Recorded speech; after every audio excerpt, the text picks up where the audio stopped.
কেমন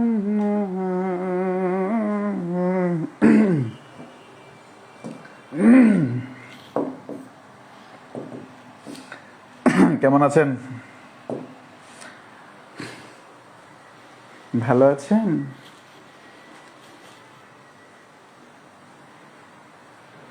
আছেন কেমন বলেন? দুটো আজকে 8টা বাজে ক্লাসের কি কেউ জানে না নাকি? বুঝতে পারলাম না।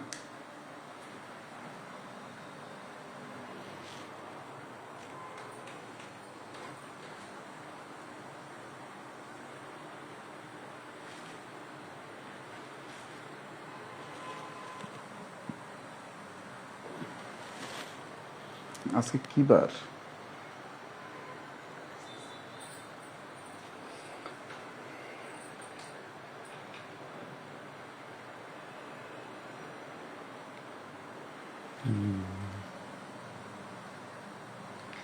আজকে কি আপনাদের ক্লাস নেই? আজকে আপনাদের ক্লাস আছে নাকি? শিডিউলে কি আপনাদের ক্লাস নাকি ক্লাস নাই? আমি কি ভুলে ভুলে অন্য কোনো গ্রুপে ঢুকে গেলাম? মানে কোন গ্রুপে ঢুকলাম বলেন তো? লিটারেচার বেশি ঢুকলাম তো নাকি? ঠিকই তো আছে।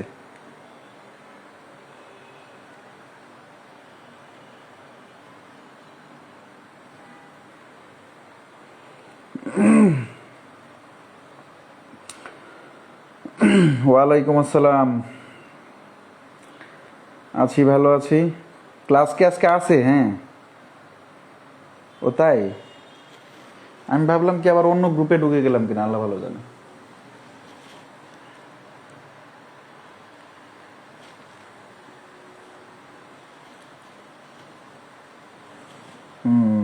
মৌসুমি, ভালো আছি আলহামদুলিল্লাহ। শোনা যাচ্ছে কিনা একটু বলি তো, আমরা ক্লাস শুরু করে দেবো ইনশাল্লাহ।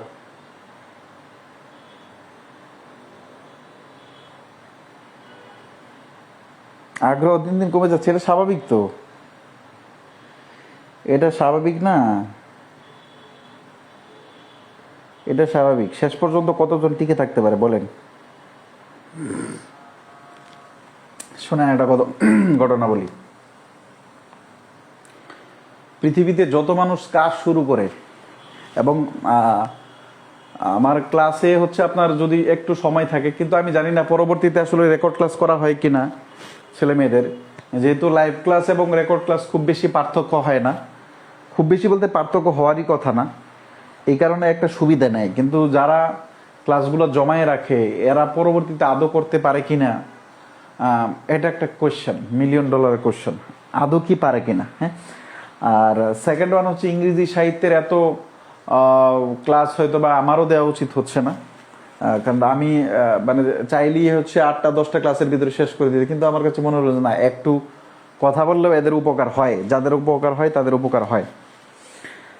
সেই দৃষ্টিকোণ থেকেই ক্লাসে আসা, এবং এবং আপনাদের খুব এই সাহিত্য ব্যাচের খুব দ্রুতই শেষ হয়ে যাবে ইনশাল্লাহ।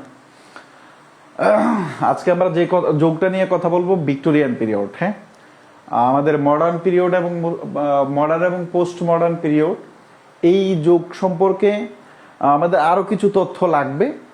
আর এটা আমি পিডিএফে মার্কস করে দিয়ে দেবো ইনশাল্লাহ। ওইখানে আসলে তেমন গুরুত্বপূর্ণ লেখক নেই, যে গুরুত্বপূর্ণ লেখকগুলো আছে সেগুলো আমি টেকনিক সহ বা মুখস্থ করার যে টেকনিকগুলো আছে এগুলো দিয়ে দিছি। এর পরবর্তীতে হচ্ছে আমাদের বিগত বছরের কোশ্চেন, প্লাস হচ্ছে আরো কিছু লেখক আছে যাদের দুই একটা করে ধর্ম মানে গ্রন্থ বা বইয়ের নাম পড়তে হয়, এর থেকে বেশি গুরুত্বপূর্ণ এখানে নেই। ভিক্টোরিয়ান পিরিয়ড সম্পর্কে পড়বো, এখান থেকেও আমাদের প্রায়শই প্রশ্ন হয়, এবং 40তম বিসিএস এ আমাদের দেখা গেছে এই শুধু একমাত্র টেনিসন থেকেই 2টা প্রশ্ন আসছিল। হ্যাঁ, টেনিসন থেকেই 2টা প্রশ্ন আসছিল। ভিক্টোরিয়ান পিরিয়ড থেকে পরীক্ষার জন্য আমরা টোটাল 8 জন লেখক পড়বো, 8 থেকে 9 জন লেখক পড়বো। পরীক্ষার জন্য আমাদের 8 থেকে 9 জন লেখক পড়বো। এখানে প্রায় 50 জন লেখক আছেন। এর ভিতরে আমরা 8 জন লেখক বা 9 জন লেখক বিস্তারিত পড়তে হবে। আর কিছু কিছু লেখক আছে আপনার খুব 2-1টা তথ্য পড়তে হয়, 2-1টা তথ্য মনে রাখতে হয়, এই জিনিসগুলো মনে রাখতে হয়। ওকে, আচ্ছা, ভিক্টোরিয়ান যুগ সম্পর্কে আমরা একটু কথা বলা শুরু করি, দেখি কতদূর কি করা যায়। ভিক্টোরিয়ান যুগ সম্পর্কে যদি আমরা একটু কথা বলা শুরু করি, তাহলে প্রথমে এই জায়গাটাই কথা বলতে হবে, একটু মনে রাখবেন এইভাবে। ভিক্টোরিয়ান যুগ শুরু হয়েছে কত সালে বলেন তো? আমাদের রোমান্টিক যুগের পরে, ভিক্টোরিয়ান যুগ শুরু হয়েছে কার পরে বলেন তো? রোমান্টিক যুগের পরে। রোমান্টিক যুগের পরের যুগের নাম কি? Victorian period. রোমান্টিক যুগ শেষ হয়েছে কত বলেন তো? 1800 বলেন তো কত? ভিক্টোরিয়ান যুগের টাইম পিরিয়ডটা বলতে পারবেন?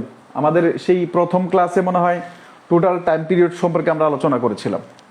ভিক্টোরিয়ান যুগের প্রথম টাইম পিরিয়ড, আচ্ছা পরে আবার নতুন করে দেখলে ক্লিয়ার হবে। ক্লাসগুলো রাখি স্যার। হ্যাঁ, ক্লাস তো থাকবে, ক্লাস শিওর থাকবে। ক্লাস এটা আপনার লাইফ টাইম থাকবে, মানে একবার ভর্তি হলে আপনার মোটামুটি সারা জীবন এটা করা যাবে। এটা নিয়ে কোনো সন্দেহ নেই। ক্লাস মানে এটা থাকবে, এটা কোনো সমস্যা নেই। ঠিক আছে। আমাদের রোমান্টিক পিরিয়ড ছিল আমাদের 1798 থেকে। হ্যাঁ, রোমান্টিক পিরিয়ড ছিল আমাদের 1798 থেকে 1832 পর্যন্ত। এই এতটুকু হচ্ছে আমাদের রোমান্টিক পিরিয়ড ছিল। তো রোমান্টিক পিরিয়ডের পরে কে আসছে বলেন তো? Victorian period.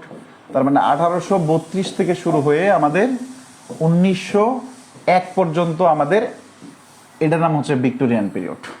কেন 1901 পর্যন্ত? আমরা বলছিলাম 1901 থেকে শুরু করে 1936 বা 39 পর্যন্ত হচ্ছে আমাদের মডার্ন পিরিয়ড, এবং পরবর্তীটা হচ্ছে পোস্ট মডার্ন পিরিয়ড।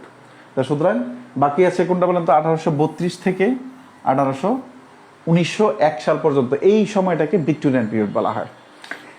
এখন ভিক্টোরিয়ান পিরিয়ড কেন বলা হয়, এখান থেকে আমরা একটু তথ্য দেওয়ার চেষ্টা করবো ইনশাল্লাহ। এখান থেকে অনেকগুলো গুরুত্বপূর্ণ তথ্য নিব। তার মানে প্রথম যে তথ্যটা আছে, ভিক্টোরিয়ান পিরিয়ডের সময়কাল হচ্ছে আমাদের 1832 থেকে শুরু করে 1901 সাল পর্যন্ত।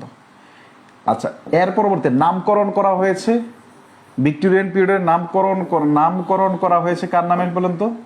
Queen Victoria.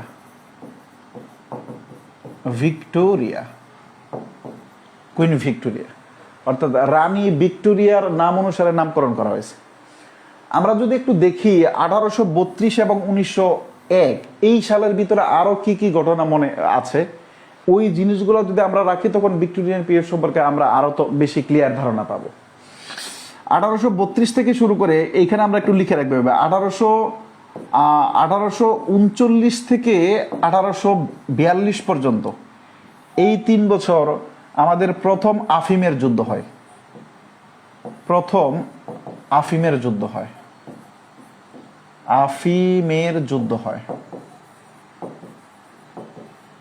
আচ্ছা, এই আফিমের যুদ্ধটা কার কার সাথে হয়? আফিমের যুদ্ধ হয় চীন প্লাস ইউকে। এবং চীনের যে হংকং দ্বীপ আছে, হংকং দ্বীপ যে একটা দেশ নামে পরিচিত স্বায়ত্তশাসিত অঞ্চল হিসেবে, এটা এই যুদ্ধে পরাজিত হয়ে চীন পরাজিত হয় এবং হংকং দ্বীপ এই ইউকে বা এর কাছে আমাদের লিজ দিতে বাধ্য হয়।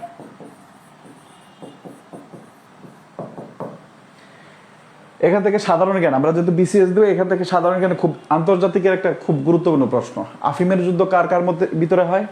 চীন এবং আমাদের কার ভিতরে বলেন তো? যুক্তরাজ্যের ভিতরে। প্রথম আফিমের যুদ্ধ আমাদের পরাজিত হয় কে? চীন। হংকং কার নিকট আমার লিজ দেওয়া হয়েছিল বলেন তো? ইউকে এর নিকট। এখান থেকে এই গুরুত্বপূর্ণ তথ্যগুলো আপনি দেখবেন। আমি আশা করি এই জায়গাটা থেকে আপনার তখনই মনে আসবে যে আপনার এই আফিমের যুদ্ধের সময়কালীন সময়ে যে লেখকগুলা ছিল, এইগুলাই হচ্ছে আমাদের ভিক্টোরিয়ান পিরিয়ডে। একটা প্রশ্ন প্রায়শই আসে যে নিচের কোন লেখকটা কোন যুগের, এটা জানার জন্য আপনার এই তথ্যগুলো জানা ইম্পর্টেন্ট। আচ্ছা, এরপরে আমাদের এখন প্রশ্ন হচ্ছে যে আমাদের এই সময়টার ভিতরে আরেকটু তথ্য দেই যে আমাদের রানী ভিক্টোরিয়ার শাসনকাল শুরু হয় 1837 সাল থেকে এবং এটা শেষ হয় 1901 সালে। রানী ভিক্টোরিয়ার শাসনকাল শুরু হয় 1837 থেকে এবং শেষ হয় কত বলেন তো? 1901 সালে। এই কারণে যেহেতু উনার রাজত্বকালে আমাদের এই যুগের লেখকদের আবির্ভাব হয় এবং লেখেন, এই কারণে এদেরকে ভিক্টোরিয়ান পিরিয়ডের লেখক বলা হয়। এখান থেকে এটা গুরুত্বপূর্ণ প্রশ্ন, রানী ভিক্টোরিয়ার শাসনকাল কতটুকু ছিল? 1837 থেকে 1901 সাল পর্যন্ত। এই রানী ভিক্টোরিয়া আমি পরবর্তীতে আসবো, আমরা একটু সিকোয়েন্স অনুসারে যাই। এই তথ্যটা আগে দেওয়ার কথা ছিল কিন্তু আমি ভুলে গেছিলাম। আচ্ছা, এরপরে 1839 থেকে আমরা 42 পর্যন্ত গেলাম। এবার 1853 সালে যাই, সিকোয়েন্স মনে রাখেন। 53 সালে ডালহৌসি, লর্ড ডালহৌসি, লর্ড ডালহৌসি প্রথম রেল সংযোগ স্থাপন করেন। রেল সংযোগ স্থাপন করেন।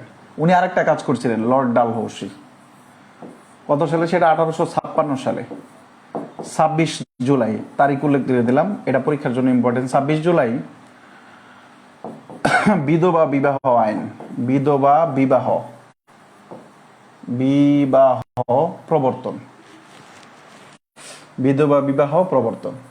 বিধবা বিবাহ প্রবর্তন কার্য কার প্রচেষ্টা করেছিল? আমাদের ঈশ্বরচন্দ্র বিদ্যাসাগর। তা 1856 গেল। 1857 সালে আমাদের সিপাহী বিদ্রোহ হয়। সিপাহী বিদ্রোহ হয়।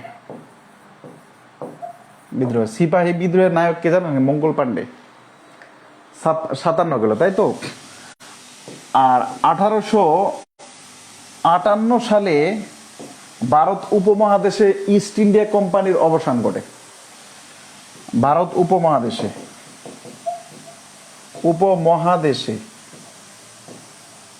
ইস্ট ইন্ডিয়া কোম্পানির শাসনের অবসান ঘটে। ইস্ট ইন্ডিয়া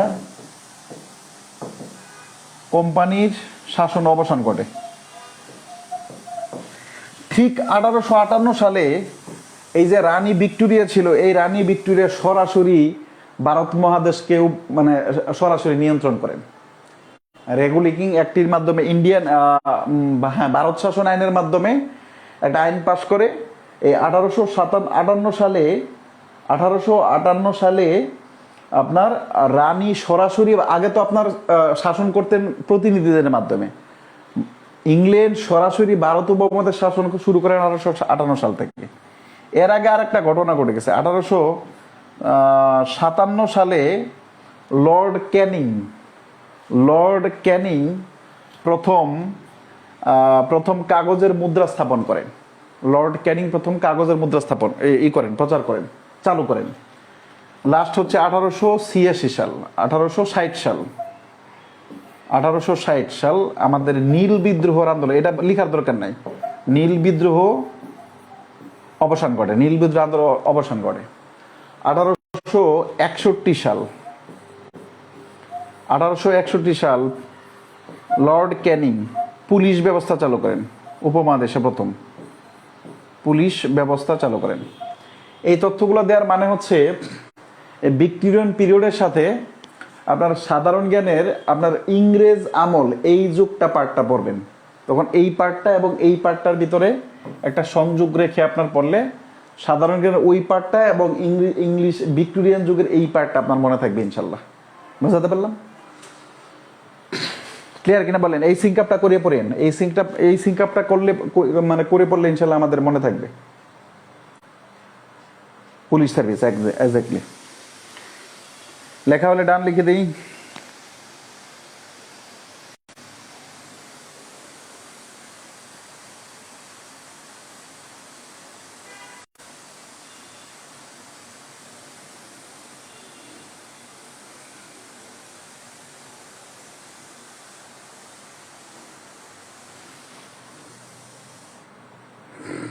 ওকে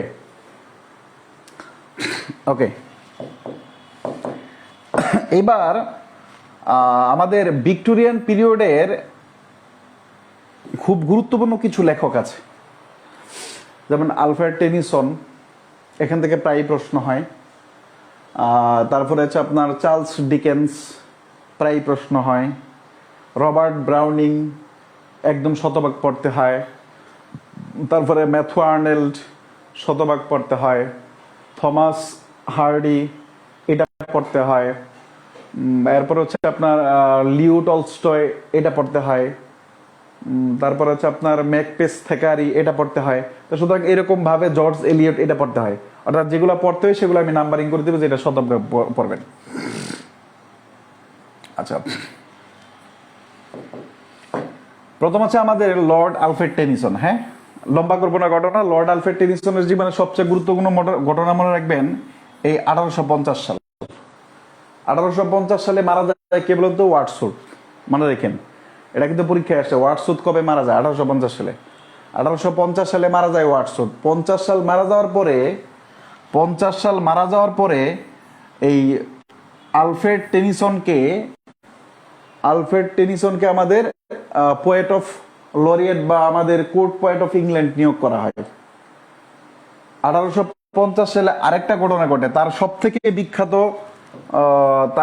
থেকে বিখ্যাত গ্রন্থ এলিজি ইন মেমোরিয়াম প্রকাশিত হয় 1850 সালে, এবং 1850 সালেই তার এবং 1800 আরো বিখ্যাত অনেক ঘটনা আছে। 1850 সালে সে বিয়ে করতে যে সে তার বড় ভাই চার্লসের শালিকে বিয়ে করছে। এগুলো অনেক কাহিনী, এগুলো আপনার পরীক্ষার জন্য দরকার নেই। তার মানে এই দুইটা তথ্য important.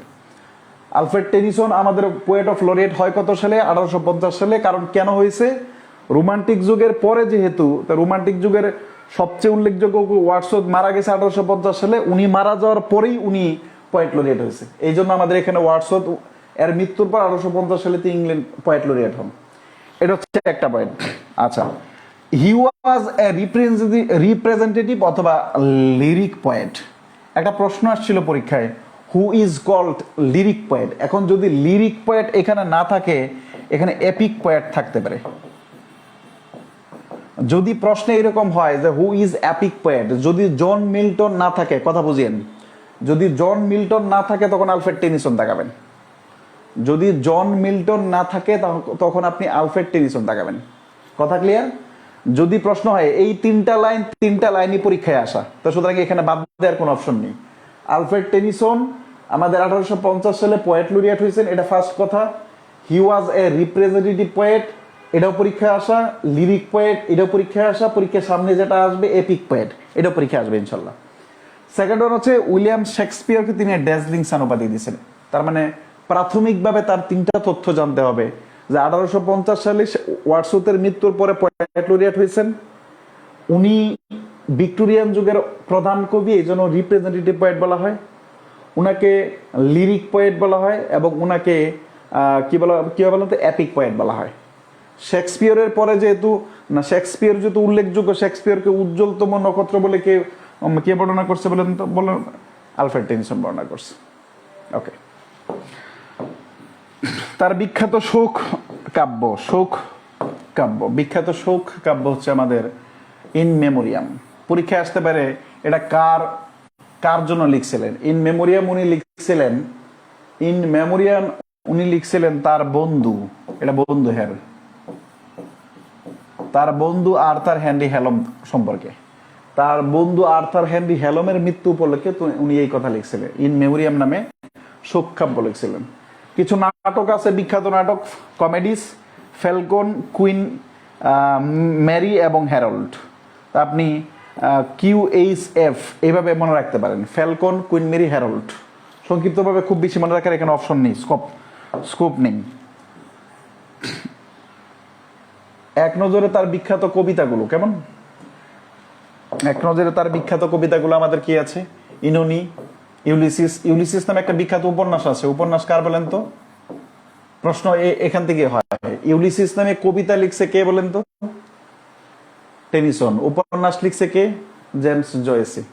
Lotus eater, the lady of Shalott, Locksley Hall, tears idle tears, Tithonus, two voices, vision of sin, the charge of the light brigade, half a league, এটা হচ্ছে এই কবিতার প্রথম লাইন। এটা খুব বিখ্যাত একটা কবিতা, মনে হবে আনইম্পর্টেন্ট কিন্তু বিখ্যাত লাইন। দ্য লাভার্স টেল, এটা ইম্পর্টেন্ট। মর্টিডিয়ার তার সব থেকে ইম্পর্টেন্ট এটা। এখান থেকে প্রত্যেকটা আছে, প্রত্যেকটাই পড়বেন। যতগুলা কোটেশন আছে প্রত্যেকটাই পড়বেন। আর মনে রাখার জন্য আপনি ঠিক এইভাবে পড়তে পারেন। এদিক তাকান, এমটিভিতে লক, তাই লেডিদের লোটাস, ইউলিসিস অ্যান্ড কি বলেন তো ইনুনি দেখা হয়নি। এমটিভিতে কি মনে রাখতে পারেন বলেন তো? এমএতে মনে রাখতে পারেন আমাদের মেমোরি, ইন মেমোরিয়াম। এমএতে কি মনে রাখতে পারেন বলেন তো? মেমোরিয়াম। টিতে কি বলেন তো? Tithonus, tears idle tears. ভিতে vision of the sin, the two voices. লক হচ্ছে আমাদের কি বলেন তো? লক নামে কি আছে দেখি একটা,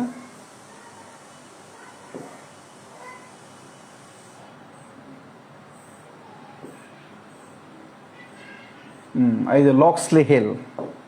লক বলতে কি আছে ঠিক এভাবে একটু মিলিয়ে পারেন, লক্সলে হেল।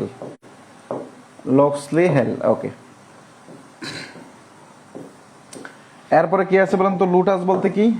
লেডি বলতে দ্য লেডি অফ শ্যালট, লুটাস বলতে লুটাস সিটার, ইউলিসিস তো ইউলিসিসি, অনিনি অনিনি। ঠিক এইভাবে পরে এখানে মোটামুটি 10 থেকে 12টা মনে রাখতে হয়, এখানে মনে হয় 8 থেকে 9টা আছে। আপনি এইভাবে একটু মনে রেখে বাকিটা নিজে দেখতে হবে ইনশাল্লাহ। ক্লিয়ার? এখান থেকে আপনার টেনিসন থেকে শতভাগ পড়তে হবে। টেনিসন সম্পর্কে যত তথ্য আছে আমি যা দিতে পারিনি, আপনি প্রয়োজন হলে নেট থেকে সার্চ দিয়ে পড়বেন।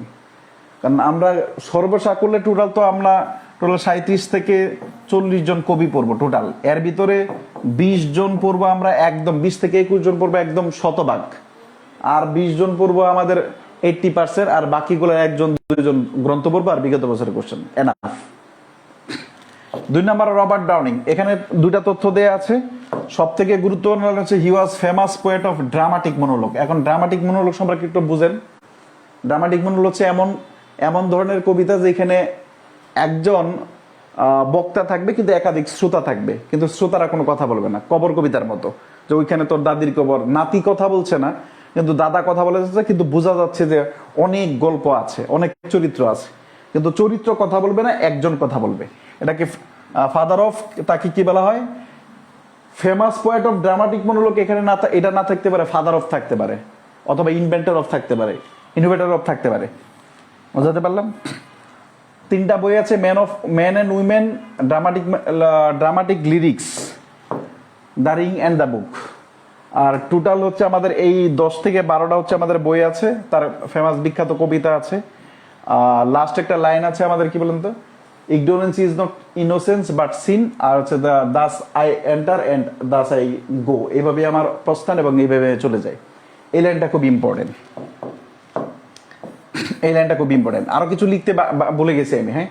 এখানে প্রত্যেকটা জিনিসই পড়তে হবে, এখানে বাদ দেওয়ার কোনো অপশন না। তবে আপনি যদি একটু দেখেন প্রত্যেকটা জিনিসই, মাই লাস্ট ডাসেস, আমার বিগত বউ, যে বউ শেষ হয়ে মারা গেছে, সবগুলা দেখবেন নাম। অ্যান্ড্রিয়া একজন ব্যক্তির নাম, পোরফেরিয়াস একজন ব্যক্তির নাম, গ্রামারিয়ান্স এটাও একজন ব্যক্তির নাম, হোম এটা কোনো ব্যক্তির না, আবার রাব্বি এটাও একজন ব্যক্তির নাম। এরপরে পাইট পেপার, এটা পেট্রিয়ট, এটা আমাদের মোটামুটি ওখান থেকে পেরে যাব। The ring and the book are the ring of the book, এই দুটার ভিতরে একটু দেখবেন, তাহলে মনে থাকবে ইনশাল্লাহ। আর যদি আরো কিছু তথ্য বাকি আছে, সেটা হচ্ছে আপনার এইভাবে মনে হয়, কলম্বিয়ানস তাদের বাড়িতে লাভ নিয়ে র্যাম্প করলো। এটা দিয়ে অনেকগুলো মনে রাখতে পারেন। কলম্বিয়াস তাদের বাড়িতে, কলম্বিয়াস তাদের বাড়িতে লাভ নিয়ে র্যাম্প করলো। এবার আপনি মিলাবেন, কলম্বিয়ান্স বলতে কলম্বিয়ান্স বার্থডে, কলম্বিয়াস বার্থডে, BIRTHDY, কলম্বিয়াস বার্থডে, এটা একটা নাটক, কিন্তু নাটক। কলম্বিয়ান্স বার্থডে তার বিখ্যাত একটা নাটক। তার বাড়িতে দেখেন, তাদের বাড়িতে দেখেন তো, বাড়িতে হুম নামে একটা ছিল না, home from abroad, home from abroad. এই বাড়িতে শব্দটা থেকে আমাদের হোম ফ্রম অ্যাব্রোড মনে রাখতে পারেন। আর লাভ শব্দটা থেকে আমাদের দেখেন, লাভ শব্দটা থেকে আমাদের কি কি মনে রাখা যায়? তাদের বাড়িতে লাভ নিয়ে র্যাম করলো। এই র্যাম শব্দটা থেকে আপনি মিলাবেন লাভ এবং র্যাম দিয়ে কি কি করা যায়। দেখেন, লাভ নামে এখানে কিছু আছে, এই কি বলেন তো, পোরফোরিয়াস লাভার্স, এই লাভ থেকে লাভার মনে রাখতে পারেন। আচ্ছা, এবার র্যাম থেকে কি কি মনে যায়? র্যাম, আর দিয়ে কি কি আছে বলেন তো? আর দিয়ে আমাদের কি কি আছে? আর দিয়ে হচ্ছে আমাদের আর দিয়ে কি আছে বলেন তো? রিং অ্যান্ড দ্য বুক, এটা মনে রাখতে পারেন। পিতে কি আছে? আর এতে কি আছে বলেন তো?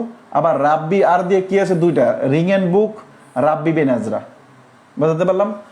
আর দিয়ে আরেকটা আছে the return of the Druses, এটা লিখে রাখবেন, এটা নাটক, বিখ্যাত নাটক, the return of the Druses, DRUSES, Druses, এটাও নাটক, এটাও কি নাটক। তার দিয়ে টোটাল কয়টা বলেন তো? 3টা। এ দিয়ে কি আছে বলেন তো? দেখেন, এ গ্রামারিয়ান্স, টোটাল এ আছে।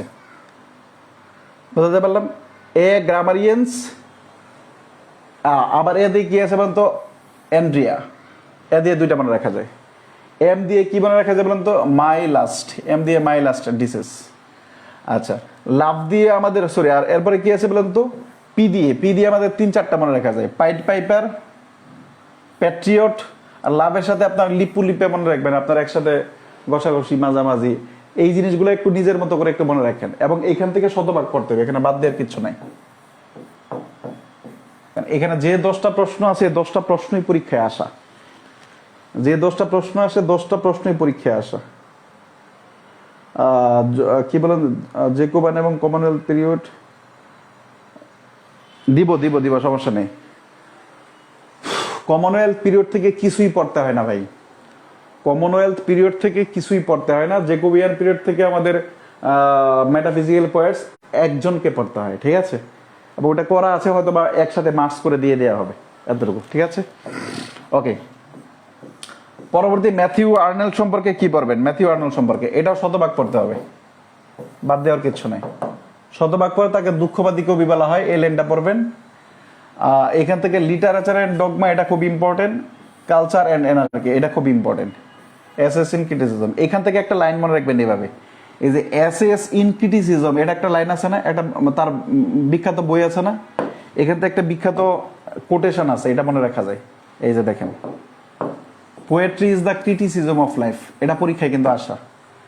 এসএস ইন ক্রিটিসিজম আর poetry in the criticism of life, এই দুইটা সিঙ্ক আপ করে পড়া যায়, এতে মনে রাখতে পারবেন আশা করা যায়। আচ্ছা, এরপরে আমাদের এইখান থেকে এই 3টা মনে রাখেন, একটু পরে তাইলে হবে। আর সব থেকে বেশি ইম্পর্টেন্ট হচ্ছে আপনার তার এলিজি। আচ্ছা, থাইসিস আর্থার ক্লাভ, আর্থার ক্লাভ হচ্ছে হের বন্ধু। রাগবি চ্যাপল হচ্ছে তার বাপ, তার বাপের মৃত্যুতে, এটা তার ভাইয়ের মৃত্যুতে। এই 3টা থেকে প্রশ্ন আসবে কিন্তু। থায়ারসিস কার মৃত্যুতে? যেমন থায়ারসিস হ্যাজ বিন রাইটেন অথবা was written on the death of dash, on the death of his friend, of his father, of his brother, অথবা নাম চলে আসবে। ক্লাভ বলতে কাকে? তার বন্ধুকে বোঝায়। আর রাগবি চ্যাপল বলতে আমাদের তার বাপকে বোঝায়। প্রশ্নটা এইভাবে হবে, যদি প্রশ্ন হয় যে rugby chapel was written on the death of his dash, একইভাবে হেইন্সগ্রেভ, হেইন্স বলতে তার হেইন নামে তার ভাই ছিল, হেইন্সগ্রেভ, হেইন নামে তার ভাই ছিল। তার মানে আমাদের 3টা এলিজি লিখছেন, এই জন্য তাকে দুঃখবাদী কবি বলা। মানুষ তো 2-1টা লিখে, এলিজি এত মানুষ লেখে না, বুঝাইতে পারলে? মানুষ 2-1টা লেখে, ওনার আছে কয়টা? 3টা। আর সবচেয়ে বেশি এলিজিতে হের যে দুঃখ বেশি, এই কারণে এলিজি লিখছে বেশি, বুঝতে পারলাম? আমাদের একটা লিখছে থায়ারসিস কার সম্পর্কে লিখছে? বন্ধু সম্পর্কে।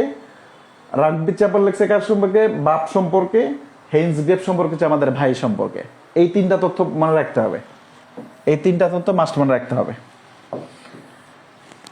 আচ্ছা, এইখান থেকে ডোবার বিচ মনে রাখতে হবে। ডোবার বিচ, সোহর কি বলতো, স্কলারশিপ, এই 2টা মনে রাখলে হবে, এই 2টা মনে না রাখলেও চলে, কিন্তু এটা আর এটা মনে রাখতে হবে, ডোবার বিচ এবং স্কলারশিপ।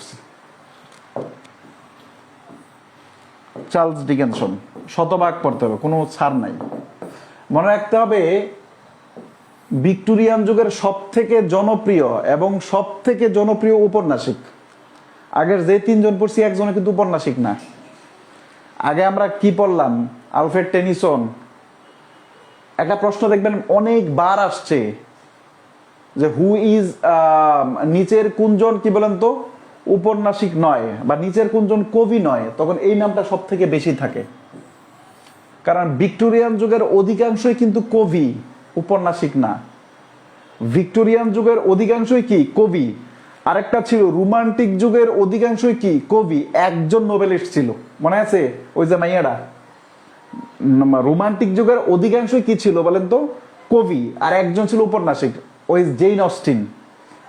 আর ভিক্টোরিয়ান যুগের অধিকাংশ কবি, কিন্তু একজন ছিল উপন্যাসিক। ও কবিতা লিখে নেয়, লিখছে বলেন তো উপন্যাস লিখছে। এই কারণে এইটা ইম্পর্টেন্ট, আর ওদিক দিয়ে Jane Austen important. Clear? Victorian যুগের সব থেকে গুরুত্বপূর্ণ এবং সব থেকে জনপ্রিয় উপন্যাসিক, নোবেলিস্ট, এই শব্দটা মনে রাখবেন। এখানে টোটাল 11টা 12টা আছে, প্রত্যেকটাই মনে রাখতে হবে। একটু সহজ করার জন্য এইভাবে পড়া যেতে পারে, একটু সহজ করার জন্য এইভাবে পড়া যেতে পারে। অলিভার অনেক প্রত্যাশা, অনেক প্রত্যাশা মানে কি? অলিভার বলতে অলিভার টুইস্ট। অনেক প্রত্যাশা মানে গ্রেট এক্সপেকটেশন। ক্রিসমাস বলে ক্রিসমাস ক্যারল। তারপরে ডেভিড এর সাথে আমাদের দেখা করার জন্য কি বলো? 2 শহর, এগুলো 2 সিটিজ। ডেভিড সেখানে ব্ল্যাক হাউস নামে একটা উপন্যাস আছে, হার্ড টাইমস নামে একটা উপন্যাস আছে। সব এই কয়টাই গুরুত্বপূর্ণ, কিন্তু ওইগুলোও ইম্পর্টেন্ট আছে। তা আপনি এটার সাথে মিলে আপনি ওই জায়গায় রাখতে পারেন, এটার সাথে মিলে আপনি এই জায়গায় রাখতে পারেন। দেখেন এখানে কি আছে, ডেভিড বলতে কি, দেখেন ডেভিড বলতে কি, ডেভিড কপারফিল্ড। অলিভার বলতে কি, অলিভার টুইস্ট। অনেক প্রত্যাশা বলতে গ্রেট এক্সপেকটেশনের বিখ্যাত একটা চরিত্র আছে পিপ।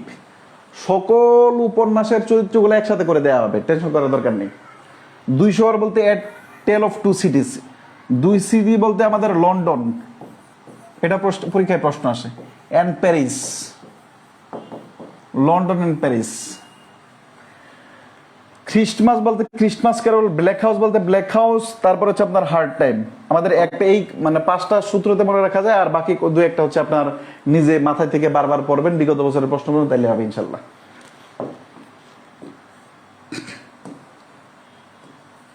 Charity begins at home and justice begin next ডোর। এটা বুঝছেন তো? দয়াটা নিজের ঘর থেকে শুরু হয়, আর বিচারটা শুরু হয় অন্য জায়গা থেকে। ম্যাক্সিম গুরকি যে ঝামেলাটা হয় যে নিচের কোনটি উপন্যাস নয়, এই মাদার এবং মাই চাইল্ড, এই 2টি উপন্যাস, এখান থেকে এই 2টা মনে রাখতে হবে। এরপর হচ্ছে উইলিয়াম ম্যাকপিস থেকারি, খুবই ইম্পর্টেন্ট। এখানে লেখা হয়নি মনে হয়, লেখা উচিত ছিল। ইন্ডিয়ান বর্ন, ইন্ডিয়ান তো এই জন্য ইম্পর্টেন্ট বেশি। ও লেখা আছে, আচ্ছা। ইন্ডিয়ান বর্ন ব্রিটিশ নভেলিস্ট, এই লাইনটা ইম্পর্টেন্ট, মনে রাখবেন এটা। ভ্যানিটি ফেয়ার 44 প্রশ্ন আসছে, তো সুতরাং এই জায়গা থেকে সবগুলো মনে রাখতে হবে। ইন্ডিয়ান বর্ন ব্রিটিশ, মানে জন্মগ্রহণ করছে ইন্ডিয়াতে, বড় হয়েছে ব্রিটিশে, ঠিক আছে। আর টোটাল এইখান থেকে সব থেকে ইম্পর্টেন্ট ভ্যানিটি ফেয়ার 44-এ চলে আসছে, এইবার আসার কথা না, কিন্তু তারপরে মনে রাখতে হবে। যদি মনে রাখতে চান তো এইভাবে মনে রাখবেন। থেকারি তার ওয়াইফ ক্যাথরিন এর জন্য ফেয়ার থেকে নিউ রিং আর রোজ নিয়ে আসলো। এটা থেকারি থেকে ম্যাকপিস থেকারি। তার ওয়াইফ বলতে ম্যানস ওয়াইফ, ক্যাথরিন বলতে ক্যাথরিন, ফেয়ার বলতে ভ্যানিটি ফেয়ার, রিং বলতে রিং অ্যান্ড রোজ বলতে দ্য রিং অ্যান্ড রোজ নিয়ে আসলো, আর কিছু নেই, ঠিক আছে। আর এখান থেকে একটা তথ্য যদি লাগবে না মনে হয় ইনশাল্লাহ, দ্য নিউ কামস। এই নিউ কামস হচ্ছে তার ফার্স্ট নোবেল, প্রথম উপন্যাস। এত তথ্য লাগবে না ইনশাল্লাহ, তার ফার্স্ট নোবেল।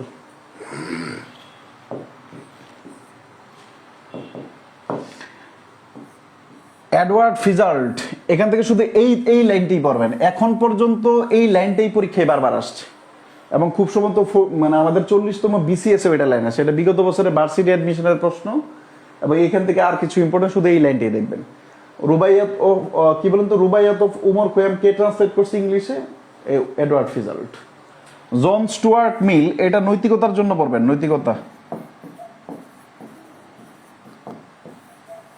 নৈতিকতার জন্য ইম্পর্টেন্ট, ইংলিশের জন্য ইম্পর্টেন্ট না। জন স্টুয়ার্ট মিলের 3টা গ্রন্থ আছে, on liberty, utilitarianism a system of logic. এই 3টাই নৈতিকতার জন্য পড়বেন। আশা করি নৈতিকতা এখান থেকে থাকতে পারে, থমাস হার্ডি, বিখ্যাত ঔপন্যাসিক, আরেকজন ঔপন্যাসিক। থমাস হার্ডি ঔপন্যাসিক, নভেলিস্ট। তার মানে ঔপন্যাসিক 2জন পাইলাম, 3জন পাইলাম। এটা হচ্ছে থমাস হার্ডি, এটা হচ্ছে আমাদের কি চার্লস ডিকেন্স, আর এটা হচ্ছে ম্যাকপিস থেকারি। ম্যাকপিস থেকারি অন্য কিছু লিখছে, সে অন্য কিছু লিখছে, কিন্তু বিখ্যাত তেমন কোনো কবিতা নেই। কার বলেন তো? ওই চার্লস ডিকেন্স। তাকে বলা হয় দুঃখবাদী কবি, টাইটেলটা ইম্পর্টেন্ট। পেসিমিস্টিক নভেলিস্ট, হতাশাবাদী, দুঃখবাদী না, হতাশাবাদী।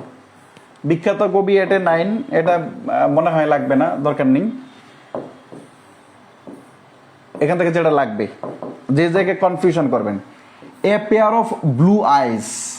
এ ব্লু আইস দেখেই টেনি মরিসন মনে পড়ে গেছে, তাই তো? টেনি মরিসন কি দা ব্লুয়েস্ট আইস, আর এখানে এর পূর্বে এ পেয়ার আছে, পেয়ার, বুঝতে পারলাম? এ পেয়ার আছে, এই 2টা একটু পার্থক্য দেখবেন। আচ্ছা, আরেকটা কনফিউশন আছে, under the Greenwood tree. Under the Greenwood tree যদি উপন্যাস বলে তাহলে থমাস হার্ডি, যদি আমাদের কোটেশন হিসেবে আসে অথবা সং বলে অথবা কবিতা বলে তখন William Shakespeare. Under the Greenwood tree হচ্ছে আমাদের কোনটা মনে আছে? ওই যে বিটিএস না কি জানি, বিটিএস মনে হয়, এজ ইউ লাইক ইট নাটকের। আচ্ছা, এরপরে এই জায়গাটা থেকে আমাদের the poor man and the lady, এই জায়গার সাথে একটা মিল আছে আমাদের the old man and the sea, ওই যে আমেরিকান মডার্ন যুগে পড়াইছিলাম, ওটার সাথে এটা কনফ্লিক্ট করবেন। আর এই এখান থেকে এই তিনটা লাগবে, একটু মিলাই পড়তে হবে, ঠিক আছে। আর.এল. স্টিভেনসন সম্পর্কে আপনি শুধুমাত্র একটা পড়বেন, দ্য নিউ অ্যারাবিয়ান নাইটস, এটা একটা বই পড়বেন, the new Arabian nights. R L. Stevenson শুধু একটা মাত্র বই পড়বেন, Arabian nights. Sir Richard Francis Burton সম্পর্কে আপনি অ্যারাবিয়ান নাইটস পড়বেন, শুধু এতটুকু। এটা একটু মানে সাইন করে রাখেন কিন্তু আপনার। আর.এল. স্টিভেনসন সম্পর্কে আপনি শুধু এই দ্য নিউ অ্যারাবিয়ান নাইটস পড়বেন, এটা হের লেখা। আর ফ্রান্সিস বর্তন সম্পর্কে অ্যারাবিয়ান নাইটস, শুধু এতটুকু লিখবেন। এখান থেকে আর কোনো তথ্য ইম্পর্টেন্ট নাই, এই জন্য দেওয়া হয়নি। বেঞ্জামিন ফ্রাঙ্কলিন, মনে রাখবেন দুনিয়ার যত কোটেশন আছে এর অর্ধেকটি ওর দেওয়া। কিভাবে? এই যে early to bed early to rise, এটা ও লিখছে। Honesty is the best policy, ওটা ওই লিখছে। এরপর হচ্ছে আপনার নিজের জন্য খাও পরের জন্য পড়ো, এটাও লিখছে। খাওয়ার জন্য বাঁচো না, বাঁচার জন্য খাও, এই বলছে। আপনার এই একটা দুইটা চারটা পাঁচটা, 1 2 5 6, এই চারটা মুখস্থ রাখেন, যে কোনো সময় আসতে পারে। বিসিএস পরীক্ষায় আসার কথা না, কিন্তু আপনার রাইখেন, জীবনের ক্ষেত্রে কাজে লাগে। বিসিএস এর ক্ষেত্রে তার কোটেশন আসার কথা না, এটা ব্যতীত ওই honesty is the best policy, এটা ব্যতীত। তারপরে এই চারটা মনে রাখেন, একটু দেখেন।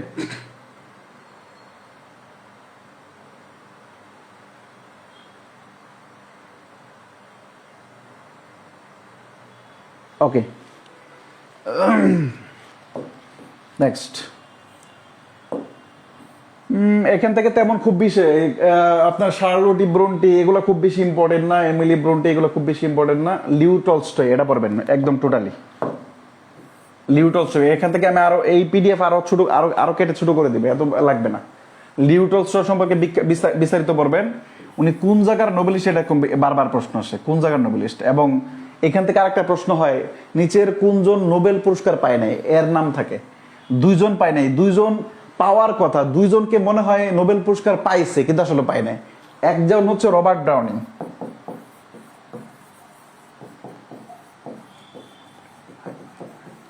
একজন হচ্ছে রবার্ট ব্রাউনিং, আরেকজন হচ্ছে লিউ টলস্টয়। এই 2 জনের পাওয়ার কথা, কিন্তু এই 2 জন পায়নি। একটা প্রশ্ন এরকম হয়, নিচের কোনজন নোবেল পুরস্কার পায়নি। দেখবেন আপনার মিনিমাম আমি 50 থেকে 60টা প্রশ্নে এদের 2 জনের নাম দেখছি, মানে এদের 2 জনের নাম পাওয়ার কথা কিন্তু এরা পায়নি। বুঝতে পারলাম? আর এই লিউ টলস্টয় কেন জানি মানে বেশিরভাগ ফ্রান্সের মানুষ মনে হয়, ফ্রান্সের মানুষ কিন্তু রাশিয়ার মানুষ, তাই এতটুকুই মনে রাখবেন। ওয়ারেন পিস বিখ্যাত উপন্যাস, এখান থেকে বাদ দেওয়ার অপশন নেই। জর্জ এলিয়ট সম্পর্কে আমাদের শুধু এটা পড়বেন একটা, হ্যাঁ, জর্জ এলিয়ট পড়বেন। এটা জর্জ এলিয়ট যদিও মনে হচ্ছে এটা পুরুষ মানুষ, কিন্তু এটা মহিলা মানুষ। এখান থেকে প্রশ্ন হয়, মহিলা লেখক। কেন?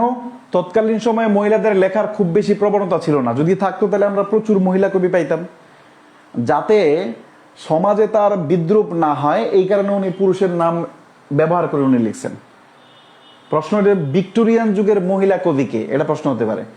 জর্জ এলিয়ট দেখলে আপনার পুরুষ মাথায় আসবে, এটি স্বাভাবিক, এলিয়ট তো পুরুষ মানুষ, জর্জ এলিয়ট পুরুষ মানুষ। প্রশ্ন হতে পারে ভিক্টোরিয়ান যুগের উইমেন রাইটার্স কে, অথবা who is the following women writers in the Victorian period, এটা প্রশ্ন আসতে পারে। আর তার লেখা সম্পর্কে শুধু একটা পড়বেন, এটা দ্য স্প্যানিশ জিপসি। এই স্প্যানিশ জিপসি যখন পড়বেন তখন স্কলার জিপসি সম্পর্কে জানার লাগবে। এই দুইটা মিলাই পড়বেন, খাতায় লিখে পড়বেন, স্প্যানিশ জিপসি এবং স্কলার জিপসি। একজন স্কলার মানে ম্যাথিউ আর্নেল্ড, স্কলার মনে রাখবেন ম্যাথিউ আর্নেল্ড, আর স্প্যানিশ মনে রাখবেন আপনার স্কলার। কেন? আপনার ম্যাথিউ আর্নেল্ড থেকে সাধারণ জর্জ এলিয়ট থেকে ম্যাথিউ আর্নেল্ড অবশ্যই জ্ঞানী ছিলেন আমার মনে হয়।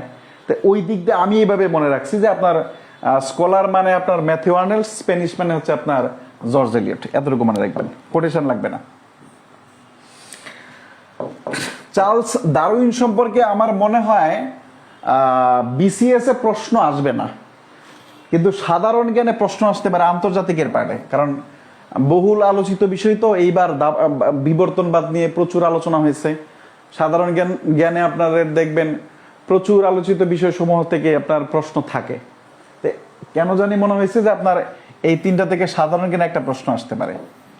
ইংলিশ সাহিত্যতে প্রশ্ন আসবে না চার্লস ডারউইন থেকে, কারণ ভিক্টোরিয়ান যুগে আরো অনেক গুরুত্বপূর্ণ লেখক পড়ে আছেন প্রশ্ন আসার জন্য। চার্লস ডারউইন খুব গুরুত্বপূর্ণ না, তবে সাধারণ জ্ঞানের জন্য গুরুত্বপূর্ণ, এই কারণে দেওয়া। তাহলে আমি জানতাম না। সব থেকে গুরুত্বপূর্ণ হচ্ছে আমাদের কোটেশন। যদি আসে তখন এটা আসবে, এই কোটেশনটা আসবে। যদি আসে তাহলে এই কোটেশনটা আসবে। আমি কোটেশনটা দিয়ে দিব বাংলা সহ।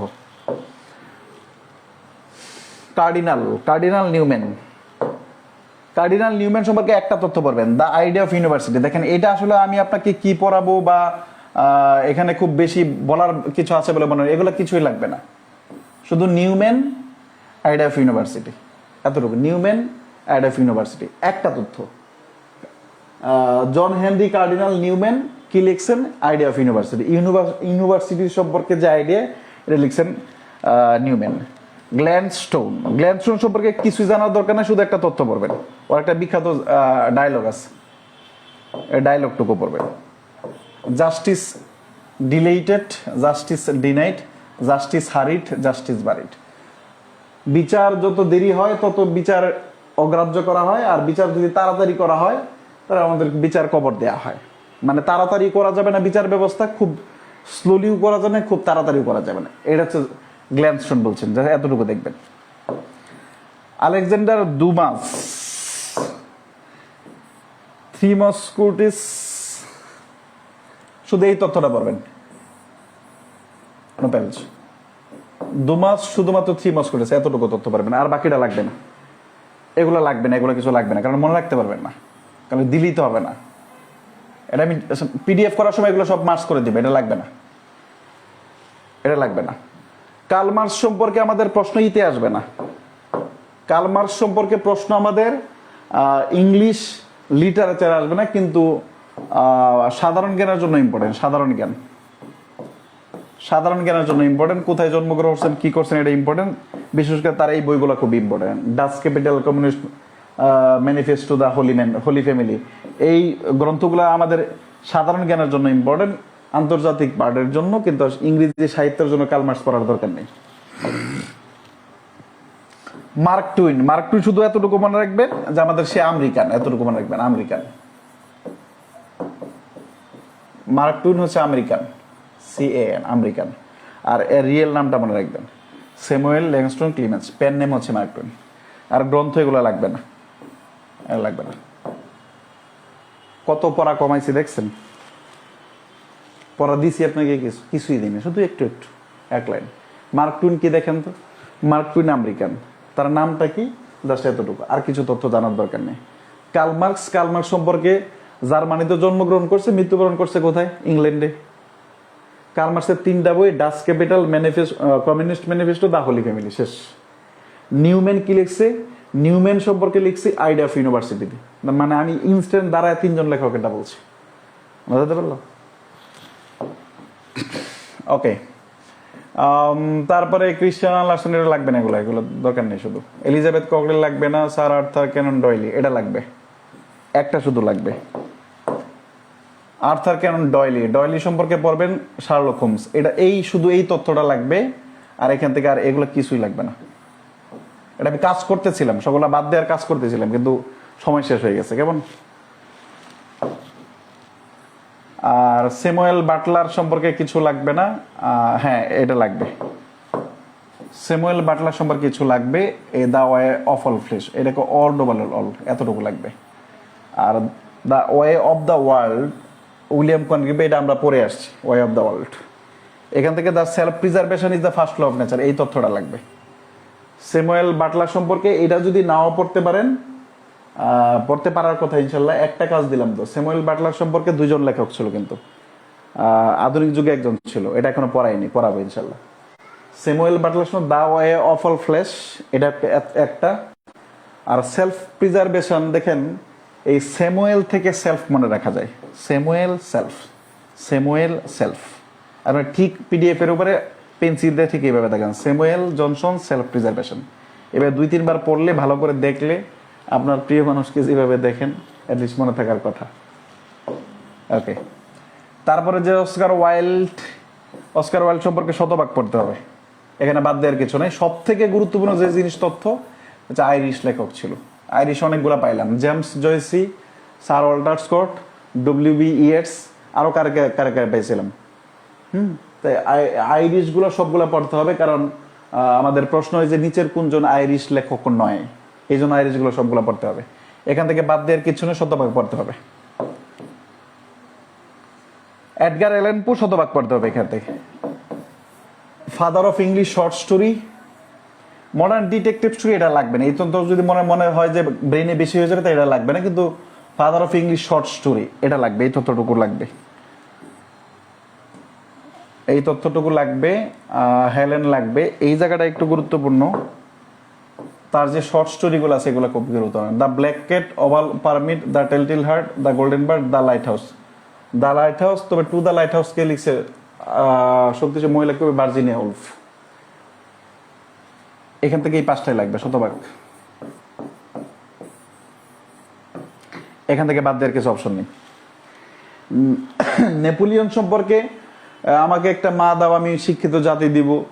হ্যাঁ, impossible is a word to be found in the fold, মানে যারা বুকার স্বর্গে ইম্পসিবল বাজে উনি কিন্তু যুদ্ধে জয়লাভ করতে পারেন না। বলছে আর কি, কথা বললে তো বলাই যায়। এটার কোটেশন সম্পর্কে আপনি জানেন, তারপর আপনার জাস্ট এই 2টা কোটেশন পড়েন, give me a good mother আর ইম্পসিবল, এই 2টা পড়বেন। আব্রাহাম লিঙ্কন সম্পর্কে শুধু অনেকগুলো তথ্যই আছে। ডেমোক্রেসি এটা পড়তে পারেন ইংলিশ লিটারেচারের জন্য। আর with malice towards none with charity বেগম, এটা বলেন তো সংবিধানের কত নাম্বার অনুচ্ছেদের সাথে জড়িত বলেন? এটা বলতে পারলে ধরেন সাধারণ কেন পারেন, সংবিধানের কত নং অনুচ্ছেদ?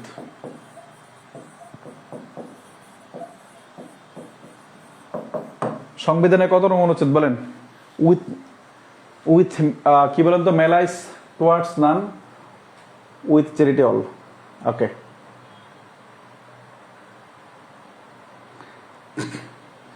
ইংরেজি সাহিত্য আপনি মানে টেকনিক ছাড়া আপনি মনে রাখতে পারবেন না। কয়টা দেখেন, আজকে পড়েন কালকে ভুলে যাবেন, বুঝাতে পারলাম?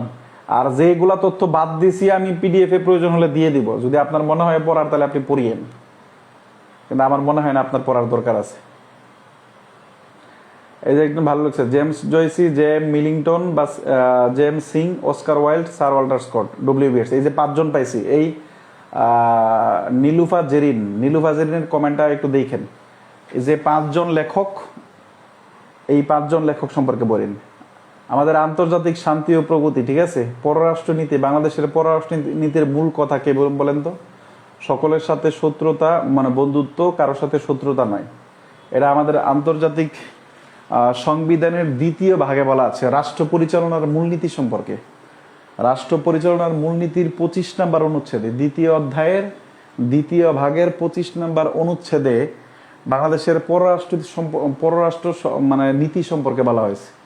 বাংলাদেশের পররাষ্ট্র নীতির মূল বক্তব্য হচ্ছে সকলের সাথে বন্ধুত্ব, কারোর সাথে বৈরিতা নয়। এটা এই জায়গা থেকে নেওয়া হয়েছে, সকলের সাথে বন্ধুত্ব, কারোর সাথে শত্রুতা নয়। বুঝাতে পারলাম? ভিক্টোরিয়ান যুগ সম্পর্কে কি পাইলাম আমরা? যদি আবার বলি, টেনিসন, লিও টলস্টয়, তারপরে Thomas Hardy, Matthew Arnold, Charles Dickenson. যে এই 5 জন শতভাগ পড়বেন, আর বাকি যা যা বলছি এতটুকুই পড়েন। এর বেশি যদি তো মনে রাখতে পারেন তাহলে আমি যেটা বলছি এইটা মনে রেখে বাকিটা মনে রাখেন। আমি যতটুকু বলছি এতটুকু ডেফিনেটলি আপনি মনে রাখতে পারবেন না, আপনি গ্যারান্টি থাকেন। আর যদি আপনাদের মে মাসে পরীক্ষা হয়, 26 মে মাসে পরীক্ষা হয়, তাহলে আগামী মার্চের 10 তারিখ থেকে প্রতিদিন একটা করে মডেল টেস্ট দিবেন। ওএমআর শিট কিনাইছিলাম 80টা করে, ওইখান থেকে প্রত্যেক দিন একটা করে মডেল টেস্ট। আপনি মনে রাখবেন, আপনি যতই রিভিশন দেন লাভ নাই, মনে থাকবেন, এটা স্বাভাবিক। কিন্তু মডেল টেস্ট দিলে এটা আপনি নেগেটিভ মার্কিং কমাইতে পারবেন। আপনি প্রথম দাগাবেন, এরকম 20-30টা পরীক্ষা যদি দিতে পারেন তাহলে নেগেটিভ মার্কিং কমে যাবে। আমি বারবার বলি, ছেলেমেয়েরা আগে প্রিলি পাস করে তারপরে আবার ফেল করে। আগে প্রিলি মার্কস উঠায়, এরপরে নেগেটিভ মার্কিং যদি বাদ দেওয়া না যেত তাহলে ফেল করতো না। সুতরাং আগে পাস করে, প্রিলি পাস করে পরে আবার ফেল করা হয়। বুঝতে পারলাম? আর আপনি পরীক্ষার হলে একদম শতভাগ 100% কনফার্ম হয়ে দাগাবেন। এরপরও আপনি যা দাগাইছেন তার 10% অথবা 9% অথবা 8% ভুল হবেই। এটা ধরে পরে তারপরে পরীক্ষার হলে আসবেন। তার মানে আপনি 100 দাগাইলে আপনার 10টা ভুল হবে, এটা ধরে রাখবেন। 150টা দাগাইলে 10% কয়টা হয়? 15টা ভুল হয়। একদম কনফার্ম ধরে রাখবেন আপনার 10 থেকে 15টা ভুল হবে। 150টা দাগাইলে মানে 8% ধরলেও আমাদের টোটাল হয় কয়টা? 10টা আর 9টা বা 10টা হয়। সুতরাং এই 150টা দাগাইলে মিনিমাম 8%, 10% একদম যারা অনেকবার মডেল টেস্ট দেয় তাদের এটা হয়। আর আপনি যদি প্রথম যে প্রিলিমিনারি পরীক্ষাতে বসেন, তা আপনি যা দাগাবেন আপনার কি পরিমাণ ভুল হবে কল্পনা করতে পারবেন না। কিন্তু পরীক্ষার হলে মনে হবে সবকিছু ঠিক আছে, আনসার সব ঠিক আছে। ঠিক আছে? আর পিডিএফ যে কটা আছে আমি সবগুলা মার্কস করে ইনশাল্লাহ দিয়ে দিব। সবগুলা মার্কস করে দিয়ে দিব আমি যতটুকু কম পারানো যায়। হ্যাঁ, আমাদের মডার্ন পিরিয়ডটা শেষ হলে তারপরে হচ্ছে আমরা লিটারেরি ফিগার, মডার্ন পিরিয়ড যদি ক্লাস নেওয়ার মতো হয় ক্লাস নিব, তাহলে না হলে লিটারেরি ফিগার নেব। আমাদের মডার্ন পিরিয়ড থেকে যেগুলো থেকে প্রশ্ন হয় এগুলো আমি পড়ায় ফেলছি। আর বাকি যে কয়েকটা আছে, যে কয়েকজন লেখক আছে, এটা আমরা পিডিএফে দিয়ে দেব। লিটারেরি ফিগার নিয়ে কথা বলবো। তারপরে আমরা হয়তোবা একটা রিভিশনের মতো করে একটা বা দুইটা ক্লাসে আমাদের টোটাল কি পড়বো এটা টোটাল একটা লিস্টিং নেব ইনশাল্লাহ। কারণ টোটাল পড়াটা তো আর আপনি পড়ে যেতে পারবেন না। আর যদি মে মাসে পরীক্ষা হয়, এক্সাম কবে থেকে নিবেন ভাই? শেষ হয়ে নাকি এটা শেষ হয়ে নাকি আপনাদের? আমি লিটারের ফিগারটা শেষ করে নিই। শেষ করার পরে আপনাদের টোটাল একটা সাজেশনমূলক একটা ক্লাস হবে। ওখান থেকে আমি আবার টোটাল বলে দেবো যে এই পড়বেন। আপনি তো আপনার মতো করে সাজাবেনই, আপনি একজন ক্যান্ডিডেট আপনার মতো করে সাজাবেনই। তারপরে আমাদের টোটাল কয়টা যুগ আছে? Modern period, Victorian, romantic, new classical, total মিলিয়ে 10টা যুগের মতো আছে, তাই তো? 10টা যুগের মতো করে আমরা 5টা পরীক্ষা নেব ইনশাল্লাহ। 5টা পরীক্ষা নেব। এর ভিতরে এনসিএন পিরিয়ডের দরকার নাই, মডার্ন ওল্ড ইংলিশ পিরিয়ড এর দরকার নেই, মিডল ইংলিশ পিরিয়ড দরকার নেই। কারণ 2টা গেছে, 8টা বাকি থাকে। বুঝতে পারলাম? 8টা পিরিয়ডের জন্য আমরা 5টা বা 6টা পরীক্ষা নেব ইনশাল্লাহ। অথবা প্রয়োজন হলে 8টা পিরিয়ডের জন্য 8টা পরীক্ষা নেব, টেনশন করার কিছু নেই। আবার এই 8টা পরীক্ষার জন্য কোন পরীক্ষায় কি থাকবে এটা আমি বলে দেবো ইনশাল্লাহ, সাজায় দিব। এই টোটাল 18-20টা ক্লাস, আবার 8টা-10টা পরীক্ষা, যে পিডিএফটা দিব এটা, প্লাস বিগত বছরের কোশ্চেন, এতটুকু যদি আপনি একটু পড়ে যান। আমি বারবার বলছি যে আমাদের ইংরেজি সাহিত্যটা পড়বো আমাদের একদম অবসর সময়। আপনি কোথাও ঘুরতে গেছেন, ভাল লাগতেছে না, এই সময়টা তো যেই সময়টা আমরা কোনো কাজ করি না, ওই সময়টাই আমরা এই ম্যাটেরিয়ালস গুলো ইউজ করে আমরা ব্যবহার করার চেষ্টা করবো ইনশাল্লাহ। এতেই আমরা অন্যান্য সাবজেক্টে মার্কস উঠানোর জন্য সারা বছর পরিশ্রম করে যেটা না পাই, ইংরেজি সাহিত্যে আমরা পরিশ্রম কম করে আমরা 14 মার্কস পাবো ইনশাল্লাহ, এটা আমার বিশ্বাস। আর যদি প্রশ্ন আকাশ থেকে বানায়, এতদিন যাবৎ যে ধাঁচে প্রশ্ন করছে এই ধাঁচে যদি না পড়ে, তাহলে তো সেটা ভিন্ন কথা। সেটা আপনার জন্য যেটা, আমার জন্য সেটা, আরেকজনের জন্য সেটা ইনশাল্লাহ। আরেকটা কথা বলছেন একজনে ইনবক্সে যে ভাই কোটেশন গুলা মানে একসাথে করে দেয়া যায় কিনা। কোটেশন গুলো আমার চেষ্টা থাকবে যে সকল লেখক, আমাদের কোটেশন পড়বো আমরা সর্বোচ্চ 15 জন লেখকের, আরো কম 10 থেকে 12 জন লেখকের, এর বেশি পড়ার দরকার নাই। এই 10 থেকে 12 জন লেখকের সকল কোটেশন আমি একসাথে করে পিডিএফ আকারে দিয়ে দেবো ইনশাল্লাহ। আর চরিত্রও আমরা বেশি পড়বো না, চরিত্র পড়বো সর্বোচ্চ 10 থেকে 12 জন লেখক। আপনি মনে রাখতে পারবেন না ভাই, আমি চাইলে আপনার 50 জনকে 100, আমার তো সব পিডিএফ আছে, আমি চাইলে আপনাকে টোটাল পিডিএফটাই দিয়ে দিতে পারি, এটা আপনার ক্ষতি হবে। তা আমি জেনে শুনে তো আপনার ক্ষতি করতে পারবো না। আমার কাছে 100 রাইটারের ক্যারেক্টার আছে, আপনি এই ক্যারেক্টার এত ক্যারেক্টার দিয়ে কি করেন? আমরা 10 থেকে 15 জনের ক্যারেক্টার পড়বো আর 10 থেকে 15 জন কোটেশন পড়বে, এর ভিতর দিয়ে আমাদের সর্বোচ্চ একটা প্রিপারেশন হবে, ঠিক আছে?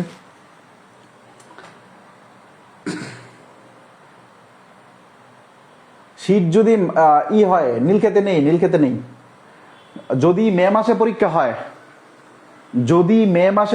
হয়, তাহলে কুরিয়ারে নেওয়ার একটা ব্যবস্থা করবো। নীলক্ষেতের আমি কোনো একটা দোকানে দিব ইনশাল্লাহ, যদি মে মাসে পরীক্ষা হয়, ঠিক আছে? জান, যদি পিডিএফ থেকে পড়তে সমস্যা হয়, যদি মে মাসে আমাদের পরীক্ষা নেই, আশা করি ইনশাল্লাহ মে মাসে পরীক্ষা হবে, দেখা যাক বাকিটা কি হয়। তাহলে ইনশাল্লাহ মার্চের ফার্স্ট উইকে আমি পিডিএফ মানে কুরিয়ার করার চেষ্টা করবো ইনশাল্লাহ। দোকানের নাম্বার দিব ইনশাল্লাহ, আপনার কথা বলে নিন। অর্থাৎ শতভাগ ফ্লেক্সিবল থাকা হবে। আজকে পিএসসি এর ওয়েবসাইট থেকে 41 ভাইবার ডেট দিছিল, ওটা উঠে ফেলছে। যদি মার্চে এক্সাম হয় তখন স্টাডি প্ল্যানটা কি হবে? মার্চে এক্সাম হলে আপনার মার্চে কবে হবে? মার্চে এক্সাম হলে আমার মনে হয় না মার্চে এক্সাম হবে, এত ফাইজদেমের লিমিটেশন থাকা উচিত। মার্চে এক্সাম হলে আপনারা এখন থেকে চিন্তা করেন, আপনারা তো মার্চ ধরেই পড়বেন, তাই না? মার্চ ধরেই তো পড়বেন। আজকে 20 তারিখ, তো আপনি মার্চের 20 তারিখ ধরেন, মার্চের 20 তারিখ এখন, এই যে আরো 30 দিন আছে, 30 ইন্টু 2 কত? 60 দিন।